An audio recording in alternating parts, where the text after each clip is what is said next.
galera, seu canal Ciência na Pandemia está no ar. Professora Daniele, aula de hoje, a matéria e os átomos. Vamos falar um pouquinho dos filósofos. Antigamente os filósofos acreditavam que existiam 4 elementos: terra, fogo, água e o ar. E eles baseavam todas as suas experimentações, suas teorias, mas na base da religiosidade, tá? Então, tudo estava envolvido em questão da religião. Mas para se explicar a ciência realmente, né, de fato, a gente tem que observar os fenômenos naturais, né, e não utilizar, né, as teorias que a gente diz religiosas. Bom, o primeiro filósofo que realmente começou a falar em relação a isso foi o chamado Empédocles. Isso foi na Grécia Antiga, no século 5 antes de Cristo, tá? Ele foi o primeiro que tentou explicar, de alguma forma, né, os fenômenos naturais, mas não baseados mais na religiosidade, né? Então, usando o entendimento do que se constituía a matéria para ele, tá? Então, a partir daí, a gente já tem a entrada realmente da ciência, tá bom? E daí nós temos o início, né, realmente da química, né, que é uma parte da ciência muito importante, que a gente vai dar início nessa aula de hoje. Bom, então se a gente sabia naquele tempo que existia 4 elementos, né, importantes aí, terra, água, fogo e o ar, para esse filósofo, ele achava que você mudando as proporções desses elementos, você constituía diversos tipos de materiais. Então ele já começou a trabalhar de uma forma mais científica.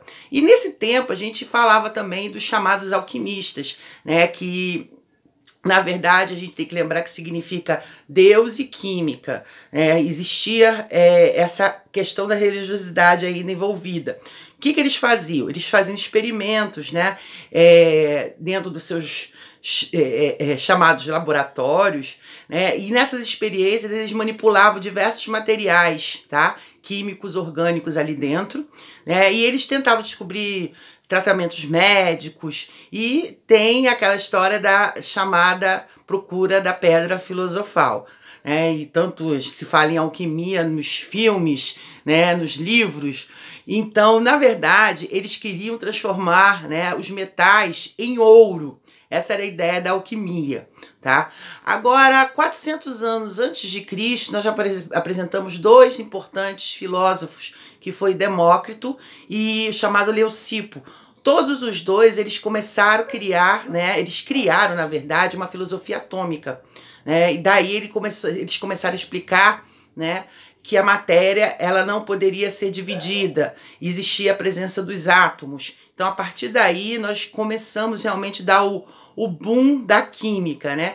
E depois disso, nós vamos ter aí vários cientistas que vão entrar na história, né? Que é Lavoisier, Proust, as leis ponderais, chegando a Dalton, John Dalton, que foi o primeiro que criou o primeiro modelo atômico, né? E dele, né, ele já começou a estudar a presença de elementos químicos, né, que é em torno de 50, e isso vai fazer com que dê origem à nossa tabela periódica atual, né? Esses elementos estão presentes na tabela periódica. Hoje a gente já tem mais de 118 elementos químicos, né? O estudo realmente do que seriam as moléculas, né? Essa união dos átomos, o que seriam as substâncias simples, puras, substâncias compostas, e também como fazer e como representar, né? Fazer a notificação desses elementos químicos, como fazer as reações químicas, também determinar o que seriam as misturas, como fazer o processo de separação de misturas. Então é todo um histórico que nós vamos ver na aula de hoje, contando desse surgimento, desse entendimento do que seria matéria, né, e os átomos. Lembrando que matéria é tudo aquilo que tem massa e ocupa lugar no espaço, né? E o átomo tão falado e dito, né, que nós conhecemos hoje as partículas que compõem um átomo. Surgiram depois aí vários outros modelos que a gente vai trabalhar depois. Então a nossa aula vai começar. A matéria e os átomos. Os filósofos antigamente acreditavam que tudo que havia na natureza era constituído por 4 elementos: terra, fogo, água e ar. Os alquimistas tentavam explicar como a matéria era constituída. Teorias, observações, experimentações e crenças religiosas têm maneiras de explicar os fenômenos naturais. Já na ciência, as explicações partem do conhecimento das ciências naturais sem utilizar as teorias religiosas. O filósofo Empédocles, da Grécia, no século V a.C., foi o primeiro que tentou explicar os fenômenos naturais sem usar a religião para explicar a constituição da matéria. Na sua teoria, a matéria era formada por uma mistura de 4 elementos: água, terra, fogo e ar, no qual estes elementos, em proporções diferentes, seria possível surgir outros tipos de materiais. Os chamados alquimistas eram estudiosos que manipulavam materiais químicos orgânicos. Eles tentavam descobrir novos tratamentos médicos e a pedra filosofal. Essa pedra teria o poder de transformar qualquer metal em ouro. Em 400 anos antes de Cristo, os filósofos Leucipo e Demócrito elaboraram a filosofia atômica, no qual toda a matéria seria constituída de pequenas partículas denominadas átomos, que seriam a porção mínima e indivisível da matéria. Demócrito dizia que todas as coisas, inclusive a alma, eram feitas de matéria formada pela união temporária de átomos. O cientista Lavoisier, no século XVIII, utilizou a balança nas suas pesquisas. Assim, usava cuidadosas pesagens, no qual fez descobrir e também justificar fatos que outros cientistas não tinham conseguido. Com isso, os cientistas perceberam a necessidade de um tratamento matemático, no qual foi possível o surgimento das explicações através de leis. Essas leis das combinações químicas permitindo executar cálculos relacionados às quantidades de reagentes e produtos participantes de uma reação química. As leis que relacionam massas são chamadas de leis ponderais. A primeira delas é a lei da conservação das massas de Lavoisier. Esta lei foi criada em 1775 com o seguinte enunciado: na natureza nada se cria, nada se perde, tudo se transforma. Traduzindo a lei em uma reação química, a matéria não pode ser criada e nem destruída. Ele realizou experimento com mercúrio metálico em uma retorta, vaso de gargalo estreito e curvo para a destilação, que foi então aquecida. Nesse processo, o mercúrio reagiu com o oxigênio presente no ar e formou como produto o óxido de mercúrio 2. Então, ele colocando na balança as massas de todas as substâncias envolvidas no início e no final da reação, verifica-se que não há perda ou ganho de massa. Em 1799, Proust criou a lei das proporções definidas ou lei de Proust. Ele verificou que as massas dos reagentes e as massas dos produtos que participavam da reação obedecem sempre uma proporção constante. Como exemplo, pode citar os elementos que compõem a água. São o hidrogênio, sempre reagia com o oxigênio em uma proporção constante e definida, que era 1:8, respectivamente. Com isso, não importa a quantidade de massa dos elementos usada, a proporção sempre será a mesma. A ideia de Demócrito, que dizia que toda a matéria deveria ser constituída por átomos, foi retomada pelo cientista inglês John Dalton em 1808. Ele elaborou uma teoria para explicar a constituição da matéria.